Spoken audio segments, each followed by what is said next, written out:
Hallo liebe Zuschauer, und eine Woche ist schon wieder vorbei, das geht so schnell. Ihr habt jetzt den 10. Montag, der 10. Juli, und heute habe ich einige Punkte für euch. Da ist erstmal aktuell das Wetter. Das ist ja in den Medien ziemlich publiziert worden mit Dürre. Das würde ich ansprechen. Wing Samui, da hatte ich ja einen Film drüber gemacht, über, diese Großbaustelle. Der bellt jetzt auch schon wieder. Dann haben wir, ich habe gerade noch mit dem gespielt. Dann habe ich noch das Hospital. Da hatte ich ja von erzählt, dass ich da eingeladen worden bin. Also, und dann wollte ich auf das Glascoating von meinem Ford Everett noch eingehen. Da fragten welche nach. Ja, und unser großes Reiseziel ist ja Ende des Jahres, beziehungsweise im Januar 2024 Koh Chang. Ja, Winat, da wollte ich noch drauf eingehen, und Poolbau.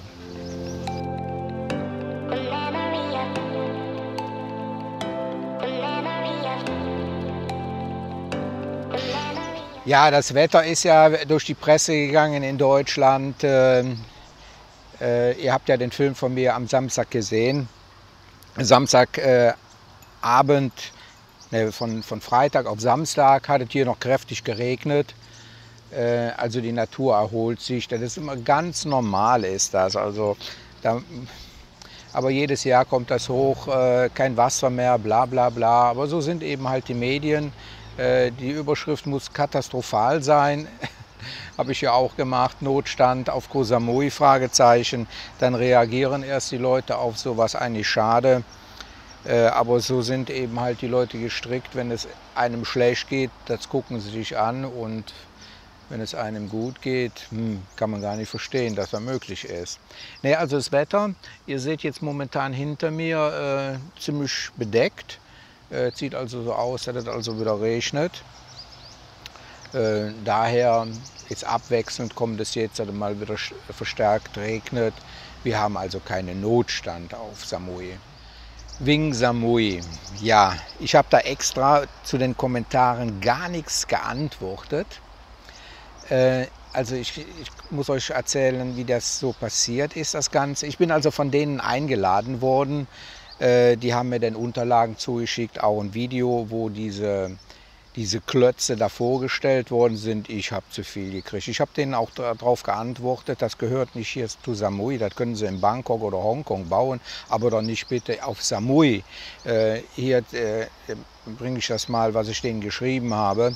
Ja, da hat man mir darauf geantwortet, ja, der stellvertretende Bürgermeister ist in dem Komitee und Hunderte von Arbeitsplätzen werden geschaffen. Die Universität, die wir hier auf Samui haben, die wird jahrelang unterstützt, Stipendien wird. Also die haben sich mehr oder weniger da eingekauft, muss ich sagen. Ich bin dann trotzdem da hingegangen, weil ich es als Informationspflicht von meiner Seite her sah, euch zu zeigen, was man hier auf Samui vorhat. Ich finde es schlimm, habe ich denen auch gesagt, und ich würde da auch kein Blatt vor den Mund halten.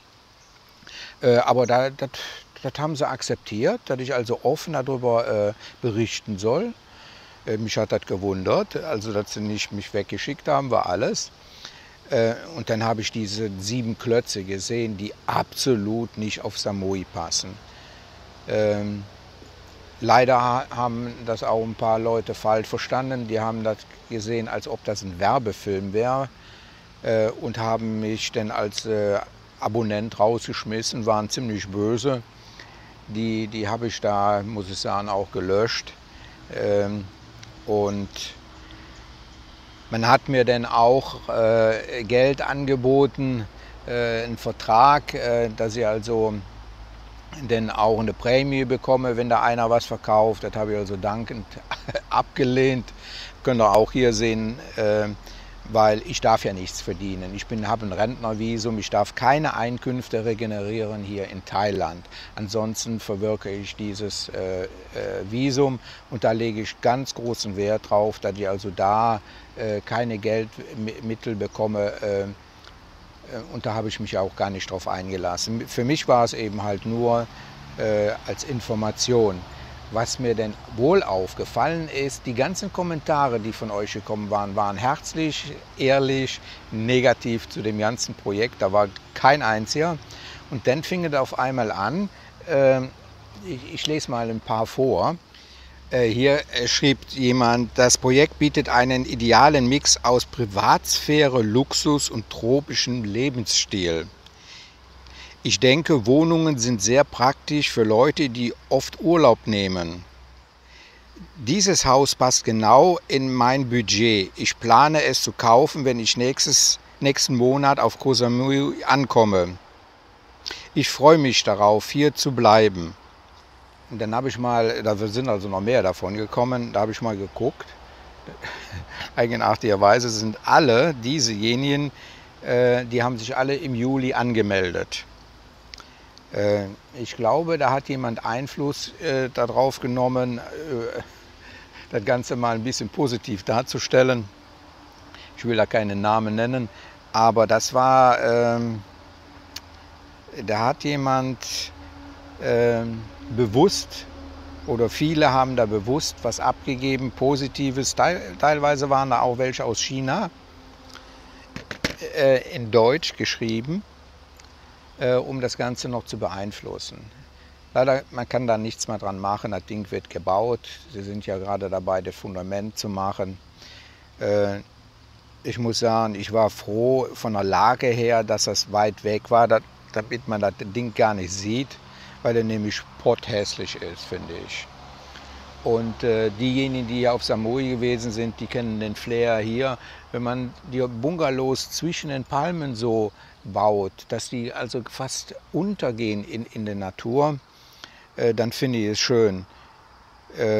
Ich habe ja schon mal in einigen Filmbeiträgen gesagt, dass ich eigentlich gegen den Neubau bin und eher für den Kauf einer Immobilie, die also schon fix und fertig hier ist und schon die Natur entraubt wurde. Aber es wird weiterhin gebaut. Ja, auch mein Freund Mohammed, der baut weiterhin Villen. Da sehe ich eben halt, da doch die Möglichkeit besteht für die älteren Menschen, die bei mir ja zuschauen, die Häuser so herzurichten, dass sie auch für Behinderten gerecht sind. Er hat jetzt mittlerweile auch diesbezüglich auch schon mir einen Film zukommen lassen. Den kann ich hier jetzt mal einblenden.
Die Villen eben halt mit Rollstuhl befahren werden können, wo die Personen keine Treppen vorfinden, wo die mit Handicap die Personen in den Pool reingebracht werden können mit so einem Kranwagen und alles.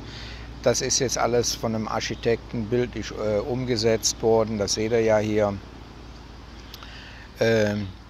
Halbherzig muss ich Ihnen sagen, ja, da wird die grüne Natur ein bisschen kleiner hier auf Samui, aber da kommt man einfach nicht gegen an. Die Lobby ist zu stark, es sind zu viele Menschen, die daran Geld verdienen.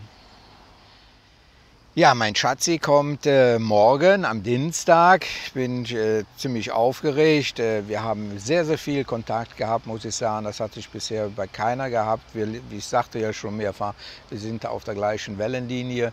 Wir lieben es zu kommunizieren über den Tag. Auch Spinnereien haben wir durchgesprochen. Und da habe ich dann festgestellt, Geld spielt also keine Rolle. Nämlich ich sagte mal, ich weiß nicht, wie es weitergeht in Europa, dass mal vielleicht mal die Rente gestoppt wird, weil die Geldmittel nicht da sind. Da wird ja so viel Geld da ausgegeben. Kein Problem, sagt sie, dann kommst du zu mir. Sie hat ein sehr großes Haus, 9 Rai, das sind knapp 17.000 Quadratmeter Farmgelände. Dann machen wir da eine Farm auf, eine Chickenfarm, eine Hühnerfarm. Da kannst du dich dann drum kümmern, dann werden wir dein Geld da verdienen, du brauchst kein Geld mitzubringen, Hauptsache du bist da. Und das, so ein Liebesbeweis, da habe ich ja immer drauf gewartet, dass also Geld diesmal keine Rolle spielt. Im letzten News-Video habe ich davon gesprochen, dass das Hospital Thai International mich eingeladen hat. Ja, ich war zur Einladung, das könnt ihr ja auch jetzt hier sehen, wie das da abgelaufen ist. Hallo liebe Zuschauer, ich bin heute eingeladen worden zum Thai International Pressekonferenz. Heute wird verkündet, was hier alles neu gemacht worden ist. Und ich bin mal gespannt, was da gleich auf mich zukommt. Ich hoffe, dass meine Fragen beantwortet werden von einem Arzt und dass wir dann auch hier im Hospital einiges sehen. Jetzt geht es los, wird jetzt langsam ein bisschen laut. Wir sehen uns das mal an. และวันนี้ที่เราเดินทางมาถึงวันนี้ได้ต้องขอบพระคุณท่านผู้บริหารระดับสูงของเราปีที่15-16แล้วเรามีนักศึกษาจบเกือบ1,000 คนแล้วครับปริญญาโทปริญญาเอกก็อยากจะเชิญชวนว่าใครฟังเลคเชอร์วันนี้แล้ว Da hatte ich gerade Schwein gehabt. Ich wurde nämlich eingeladen, hier mitzusingen bei der Einweihungsfeier. Ich bin sehr überrascht, wie locker es hier zugeht. Ja, leider hatte man heute auch keine Zeit für mich. Also heute geht es mir darum, die Ehrenleute und die alle da mitgewirkt haben, um jetzt dieses Hospital aufzuwerten, zu benennen, sage ich mal. Innen drin geht die Feier noch weiter. Ich habe gerade mal nachgefragt, ob ich jetzt mal ein paar Zimmer sehen könnte. Da hat man mir gesagt, also man ist jetzt busy, also man ist sehr beschäftigt damit. Man rechnet damit so im Juli, August, dass dann alles soweit ist, dass man mich also nochmal einlädt und dann also auch meine 12 Fragen beantwortet, wie das mit den Krankheiten aussieht. Für diejenigen, die jetzt hier auf Samui kommen wollen, die brauchen keine Angst zu haben. Also der absolute Notfall, also wenn man was mit dem Herzen hat, richtig sterbenskrank ist, kann man eigentlich sagen, und wenn es über die Kompetenzen geht in Nathon, dann wird man nach Suratani gebracht. Das ist 120 Kilometer von hier entfernt und da kann man alle Operationen ausführen. Hier die privaten Krankenhäuser, wie auch das Thai International Krankenhaus sind natürlich darauf bedacht, ja, also alles unter einem Haus zu bringen. Das heißt also auch hier, wenn es eine größere Operation sein sollte, dann wird man zum Festland gebracht, nach Bangkok. Da ist die Zentrale für alle medizinischen Hospitals, kann man sagen. Aber da kann man ja nicht drauf warten und auch dementsprechend mit den Kosten, die sind dann natürlich höher. Also für mein Dafürsein ist es eben halt, wenn ich etwas mit dem Herzen haben sollte, dann gehe ich zum Thai Hospital in Nathon. Da gibt es auch private Räume, kann ich hier mal einblenden. Die Aufnahmen sind zwar schon ein bisschen älter, die Zimmerkosten sind auch viel geringer. Da ist es eben halt nur das Problem, dass man keine englisch sprechenden Dolmetscher dabei hat. Das ist natürlich bei den internationalen Hospitals gegeben hier auf Koh Samui. So, das soll es jetzt gewesen sein und jetzt warte ich mal auf die nächste Einladung und vielleicht werden da die Fragen beantwortet und vielleicht kann ich dann auch mehr hier von den Räumlichkeiten sehen und vom OP-Saal. So, damit wär's. Tschüss. Ja, wie ich schon im Film gesagt habe, leider ist es nicht dazu gekommen, dass ich die Räumlichkeiten sehen konnte. Die hatten also mit der Feierlichkeit zu tun, kann man ja auch verstehen. Aber der Manager hat mir versprochen, mich einzuladen, wenn jetzt soweit alles über die Bühne ist, Ruhe ist da reingekommen, dann kann ich euch davon mehr zeigen auch. Ich bin von JIP, das ist ja diejenige, die die Versicherungsagentur hat, eingeladen worden. Die wollte jetzt den Kontakt herstellen zu dem neuen Krankenhaus hier auf unserer Insel. Das ist vor ein paar Monaten eröffnet worden. Sie hätte da guten Kontakt und sie versucht also, ich war ja schon mal persönlich da, habe das auch schriftlich eingereicht. Meine Fragen habe ja keine Antwort bekommen, genauso wie von den anderen auch, dass vielleicht da dieses Hospital, dass ich das da auch mal einsehen kann. Ja, Wienand und ich, wir sind schon langsam in den Vorplanungen von unserem 2-Monat-Urlaub. Wir haben ja vor, in der letzten Novemberwoche die Insel zu verlassen. Wir werden bis einschließlich Neujahr oben im Norden, Nordosten von Thailand sein, Udantani, wo sie ja herkommt. Und dann werden wir in der ersten Woche nach Koh Chang fahren. Und wenn da jemand Informationen hat, ja, günstige, ich brauche also kein Haus mit einem Pool oder mit Seeblick, den habe ich hier, den wunderbaren Seeblick. Also ich habe so an 10.000 Baht gedacht. Ich muss ja hier auch noch die Miete bezahlen für das Haus. Sonst wird das alles ein bisschen zu viel. Wenn da jemand eine Ahnung hat oder dein Haus ist frei zu dieser Zeit und du vertraust mir, dass ich das Haus auch gut wieder übergebe. Für einen Monat möchten wir gerne da ein Haus mieten, um die Inseln näher kennenzulernen, viele Filme zu machen, hoffe ich, um euch die Inseln ein bisschen näher zu bringen. Wie ich in den alten Videos schon gesagt habe, Koh Chang ist ja so gut 20 Jahre hinter Samui im Ausbau der Infrastruktur. Hat mir sehr gut gefallen und das wäre also Worst Case eine Alternative zu Samui. Wenn mir das, also ich lebe ja hier noch im Grünen, hier ringsrum ist alles schön grün.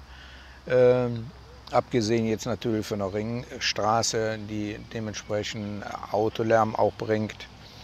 Aber alles kann man nicht haben im Leben.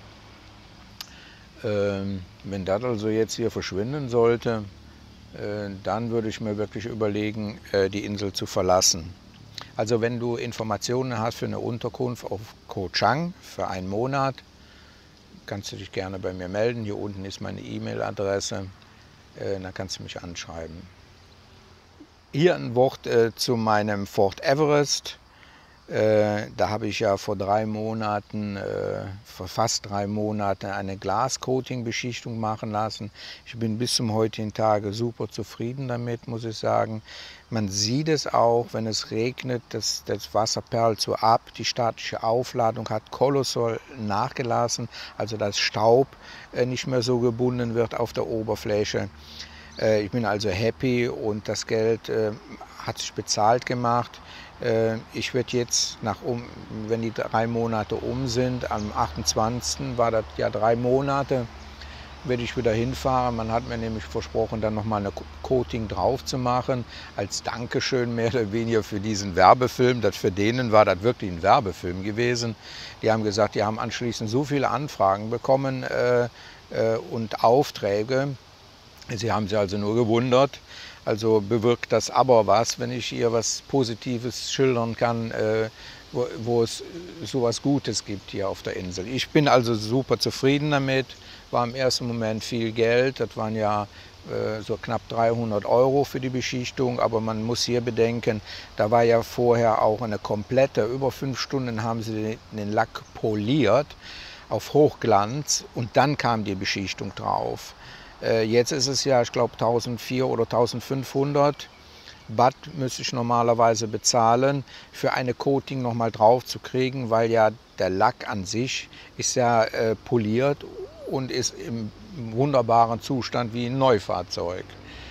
Ja, in der letzten Zeit war es sehr heiß hier gewesen und viele haben ja die Bilder gesehen, wo ich mit dem Jam hier in der Bütt, wir sagen in Aachen in der Bütt, das ist eine Spießbütt, da wird normalerweise Beton angerührt für die Leute hier und die habe ich dann umfunktioniert als unseren kleinen Pool und manche kennen ja hier meinen Landeplatz.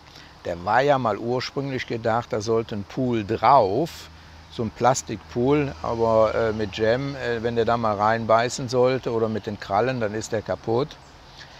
Hier die Frage, hat jemand Erfahrung hier in Thailand mit einem gemauerten? Ich kann mir nämlich vorstellen, dass man, hier der Kreis ist 4 Meter im Durchmesser und 1,50 Meter kann ich mir vorstellen, müsste das denn hoch sein.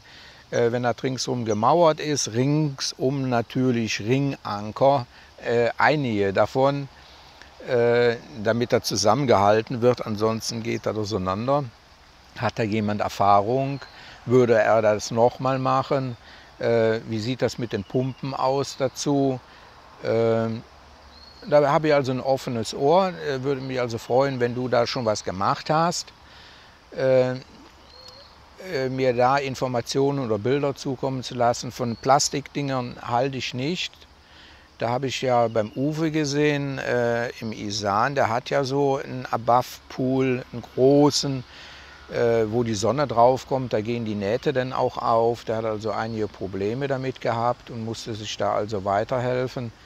Ich denke da wirklich an den gemauerten. Leider kommt ein Truck hier nicht hoch. Hier gibt es ja die großen Ringe. Wir haben übrigens hier auch eine Fertigung von so großen Kanalrohren, sage ich mal. Die werden ja hier gebraucht, um so Türme zu bauen, um da das Wasser zwischen zu bunkern. Das wurde also früher immer gemacht, heute gibt es das in Plastik. Sonst würde ich sagen, 1 oder 2 Ringe nach hier bringen lassen, draufsetzen.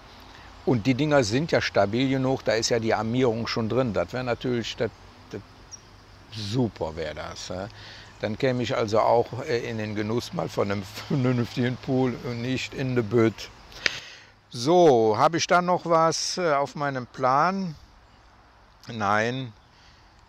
Dann werde ich mich dann hier verabschieden von euch und beim nächsten Mal werde ich euch mal persönlich die Wienand vorstellen in den News. Ansonsten sage ich Tschüss, bis zum nächsten Mal. Tschö.